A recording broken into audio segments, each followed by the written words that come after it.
I want to discuss today how America gives you a false sense of freedom, a false sense of security, and a false sense of ownership. Now, I'm going to start off with ownership because I think I touched on this a little bit on another video a while back. How America gives you a false sense of ownership is when you come to America and you see people with these fancy homes and fancy cars and fancy this and fancy phones and fancy watches and all this fancy stuff that you see them with. A lot of times they don't even own this stuff. What happens is that they get it on credit. And a lot of them, too, you'll see wallets or purses full of credit cards. A lot of this stuff is either being financed or credited. And you really don't own anything here. And I'll tell you why you don't own it, especially a home. The moment that you cannot afford to pay for that house anymore, the bank is going to come back and take it. And the moment you can't afford to pay for that car anymore, the bank is coming back to take it. And if you credited something, say on a credit card, and you can't afford to pay that credit card anymore, they shut that credit card down, and this is where you start to get bad credit. You never own anything in America. Everything in America is borrowed, especially a home. It's borrowed. Because even after you pay off for that home, say they give you a 30-year mortgage, that's half of your life. You're spending half of your life paying on a mortgage. And once that house is paid for, what ends up happening is if you don't continue to pay the taxes on that home, the property taxes, they could still come and take that home from you. Some states give you 3 years, some give you 4, some give you 5. You can be backed up 3, 4, or 5 years on your taxes before they decide to come in. But they'll eventually come and take it if you don't pay those taxes. A car, you don't pay for that car, the bank is coming for it. So after 3 months, the bank's coming for that car. Not even after 3 months. By the time you get to your third month, the bank is coming for that car. So you're really not owning anything in America. When you see people in America with these flashy cars, I tell you, in these flashy homes, it's all because it's credited. All right, let's go to freedom. You're not free here because you can't say or do what you want in America. Certain things you can't say. The first time I was so shocked by this was years and years ago when they started, the internet became a big thing, and blogging and all sorts of stuff. People were writing stuff on the internet.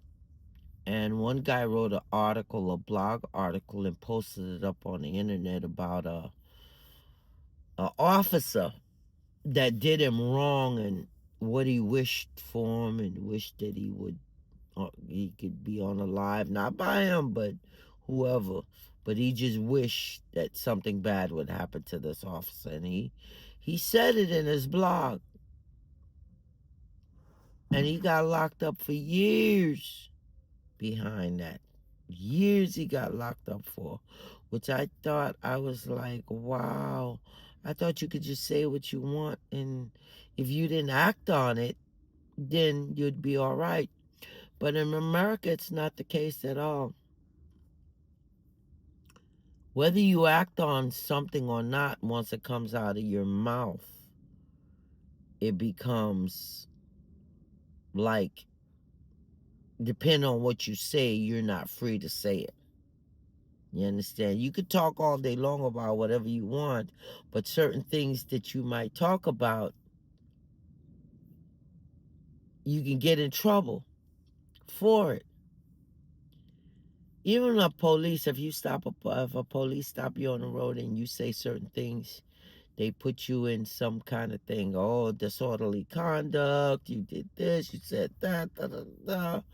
You know, it's really wild and crazy here. And another thing is, you cannot actually, you know, write certain things either. You can't say, I'm going to write a letter to so and so about so and so, or you can get in trouble. You can't even walk on the streets here really with a beer in your hand. You're not free to do that. You can get locked up for walking with a beer in your hand down the street, drinking it. You can get locked up for it. So freedom in America, this place is not free. It's a false sense of freedom. You're not free to do what you want. You can do what you want as long as it's within what the law allows you to do and say. But as far as you're being free to just talk to anybody any kind of way, do anything, say anything you want, no, it's not. And you got to be careful what you call the police about, because you'll call the police about something and you end up getting locked up. So my suggestion to you here is, don't even call the police. Try to stay away from any confrontations with anybody or anything, because there's no freedom here as far as that. As far as security, you're not secure in America. You're not secure here for nothing at all. You're not secure at all. The moment that you leave yourself unattended, meaning that you're not always watching out for something, you could be kidnapped, you could be raped. I mean, all sorts of stuff. People could come and rob you. They hold you at gunpoint. Because one thing about America, there's guns all over. Anybody could get a gun. Anybody could get a gun here. So if you think, oh, I'm so secure in America, secure, you better be careful how you drive down the street. And if somebody drive you, you better not say anything. You better stay in your car and keep your mouth shut, because you don't know who got a gun, and you don't know if they're going to pull the gun on you. So you got to be so careful. So America is just made up of a bunch of lies. This country is so, everything is screwed here. You understand? So, all who want come to America, come, please. And you'll see how different it is here from your country. And they make the people here believe like other countries are not free, and other countries are just poverty stricken, and there other people in other countries are living so bad. It's like, I never realized, it took me years to realize that it wasn't just naked, bald headed, big belly people living in Africa. For years before the internet, they made it seem as though Africa was just poverty stricken place and there was nothing there other than people with these big heads, big bellies, small feet, because they were starving and they were hungry and they were naked. It wasn't until the internet came about where I bought my first computer. And when did I buy my first computer? I bought my first computer in 1995. And when I bought my first computer in 1995, I was able to see that Africa was had different continents. There was different places in Africa. And it was just the places that were where people had these big heads and big bellies and da da da. They just weren't developed countries in Africa. But there were parts of Africa that was developed, that had tall buildings, had cars, people had nice homes. It took me a while. So the media here makes you think that this country is end all be all. This is the best country ever. And once you come here, you're free. You own shit. It's all a big lie. It's all a big bubble. America is broke. Been broke for a while. But you know when you have somebody just hanging on the last little bit of thread, it's just a minute before that thread pops. That's America. While other countries are seeking ways to get away from the system here, especially trading with American currency and stuff like that. A lot of countries are out there working on ways to get rid of America and to get rid of trading with them and to align with other places or other countries to trade. Because America seems like also that they want to dip their hands in everybody's business. Everybody around the world is their concern.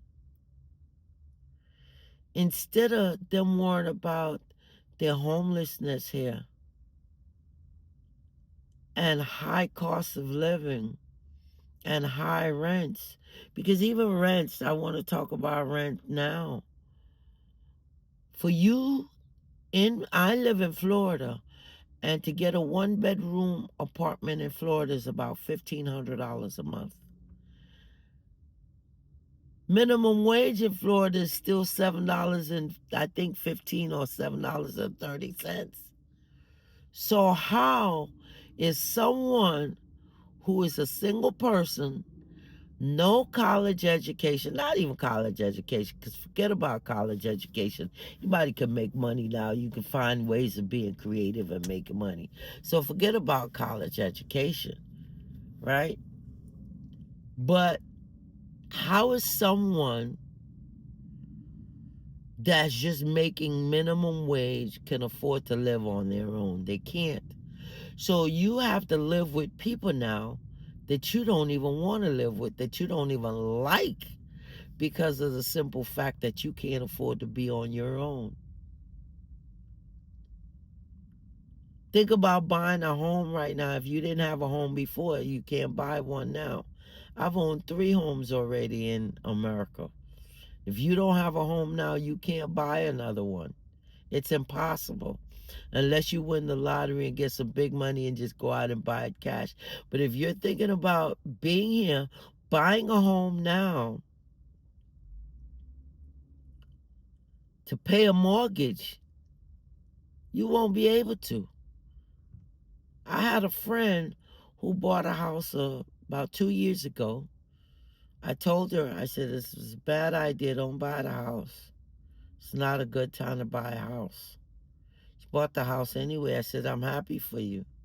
But guess what? Fast forward a couple years later, she calls me back. She says, hey, I think I made a mistake.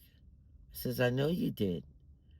I'm now paying about $40,000 a year or more between mortgage and insurance for the house. 40 something thousand a year for mortgage and insurance. That's one person's salary. And that's not a person that's making minimum wage salary. That's a person who has to be making more than minimum wage. So one of the things I said to her, I said, let me tell you this. If you divorce right now, you know you're going to have to sell that house, right? She said, yes, I know. Because neither one of you can afford that house by yourself. One person's salary covers the mortgage and the insurance, and the next person's salary will cover stuff like maintenance, lights, water, gas, whatever the home needs, food. So if you're not married and both of you put together and not making at least 100,000 or close to $100,000 a piece, you cannot afford to buy a home. You got to be making at least $100,000 a year, and your partner's got to be making about the same, or you're screwed. You're screwed. Other than that, you have no other choice but buy a home cash. But this is just my thoughts today on America's false sense of freedom, false sense of security, false sense of ownership, and to tell you, touch bases with you on some stuff that goes on here too, as far as the economy. So, like, share, subscribe. Tell me what you think. Don't forget to subscribe. It helps me, so I can get this channel monetized. So please, please subscribe, share. But one of the most important things I want you to do is comment and let me know what you think about this whole thing, about what I talked about, what I said. Tell me if you agree, tell me if you disagree. You guys have a good day.